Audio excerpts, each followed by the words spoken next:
suis pas tout seul à être tout seul. Ça fait déjà ça de moins dans la tête. Et si je comptais combien on est? Beaucoup, tout ça à quoi j'ai déjà pensé. Dire que plein d'autres ont déjà pensé. Mais malgré tout, je me sens tout seul. Du coup, j'ai parfois eu des pensées suicidaires, j'en suis peu fier. On croit parfois que c'est la seule manière de les faire taire. Ces pensées qui nous font vivre un enfer. Ces pensées qui nous font vivre un enfer.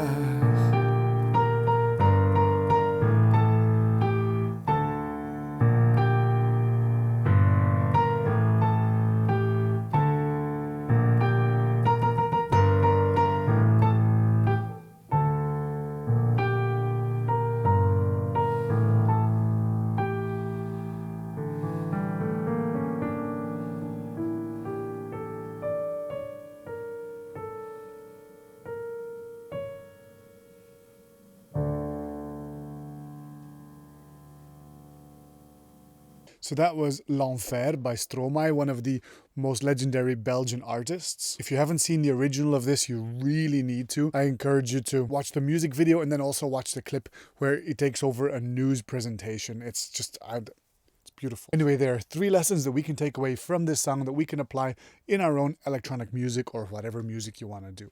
Lesson number 1 was the scale. There's a certain flavor to the intro sound where there's this Bulgarian choir singing a bunch of sustained notes, sounding like this.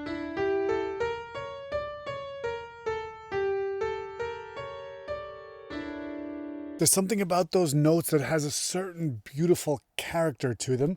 And so the character, the key to that character is something called the harmonic minor scale. And that's just the same as the minor scale, except the very last step, the 7th step, is natural. It's not flattened like you would normally see in the minor scale. What that results in is an interval between those 2 last notes, the 6th note and the 7th note, the 6th note being flat and the 7th note being natural.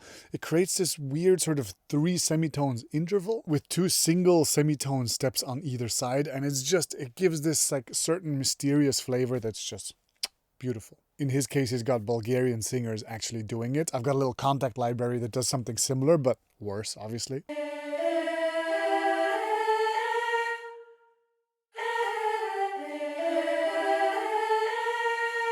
Mine can't even go up to that top note.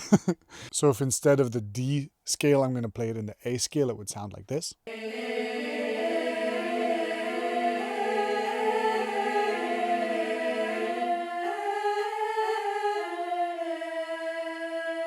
Such a beautiful sound. Let's immediately move on to lesson 2, and that's really about the chord progression. This chord progression is, at its core, fairly simple. It's in the D minor scale, and for those of you who know how I often simplify music theory, I often bring everything back to the relative major, which would be F major. So we could say that this song is in F major. Obviously, it's really in D minor.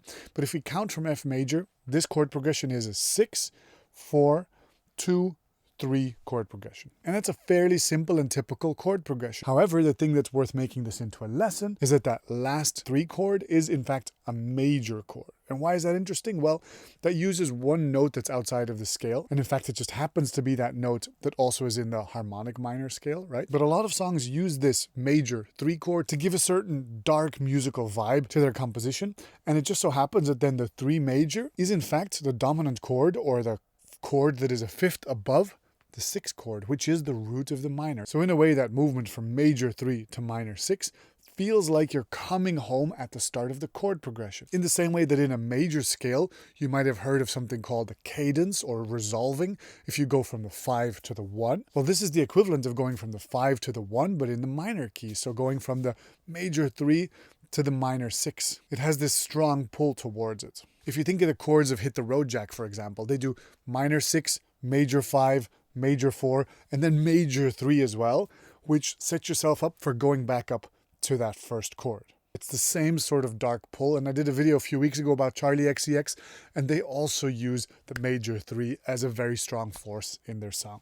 And then lesson 3 is about the rhythm of the chords, and I want to introduce you to the concept of the pushed chords. The word pushed here is very important, and I'll explain why. In the verse, the chords change twice per bar. They go change, change, change, change, change, change, change, change. It's a very stable, equal pulse that the chords change at. And then in the chorus, suddenly it changes. It goes bum da bum, bum da bum.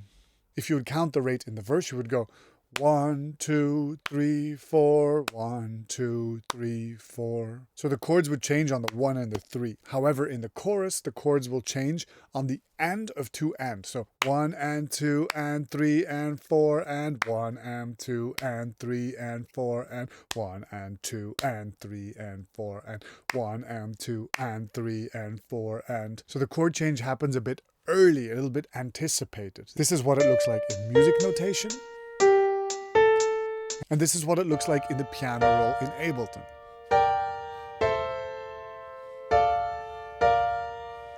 And the beauty of bringing that second chord forward a little bit is that it anticipates the beat. It makes everything pull forward.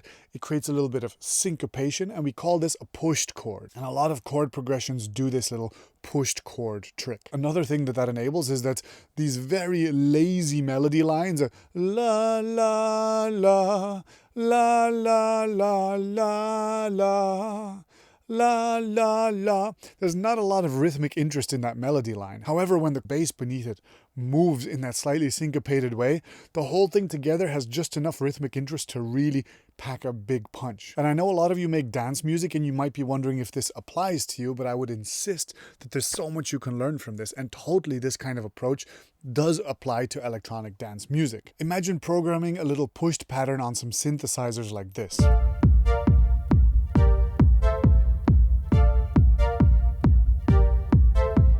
And then you use that pushed chord pattern to program in a bass line underneath.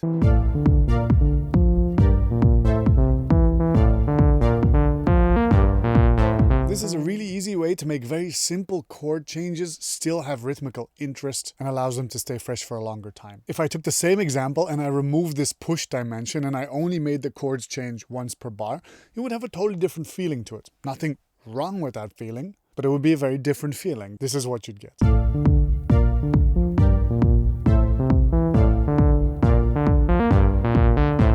So you notice chord changes once per bar, I guess. 1 and twice per bar. It's a lot more straight, has a lot less flow to it. Listen to the other. Here's the other one for comparison.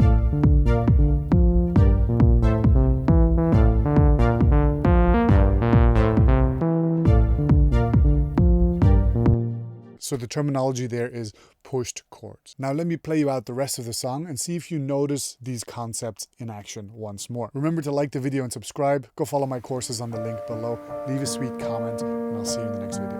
Take care. Est-ce qu'il y a qu'à moi qui a la télé et la chaîne culpabilité? Mais faut bien changer les idées. Pas trop quand même, sinon ça part vite dans la tête. Et c'est trop tard pour que ça s'arrête. C'est là que j'aimerais tout oublier. Du coup, j'ai parfois eu des pensées suicidaires, j'en suis peu fier. On croit parfois que c'est la seule manière de les faire taire. Ces pensées qui nous font vivre un enfer. Ces pensées qui nous font vivre un enfer.